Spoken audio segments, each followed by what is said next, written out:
Kamote dito mahaba tapos kulay dilaw. Ito yung mga kamote na tinatalbos.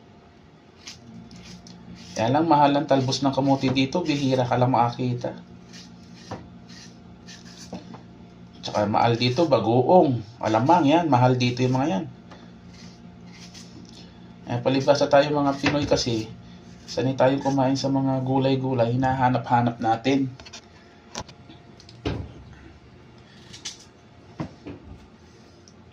Kamote. Sarap.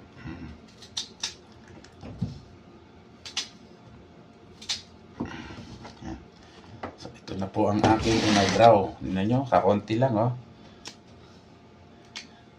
yan. Ito na ang aking ilulutong inabraw mamaya. So, iluluto ko na lang po mamaya. Thank you sa panonood.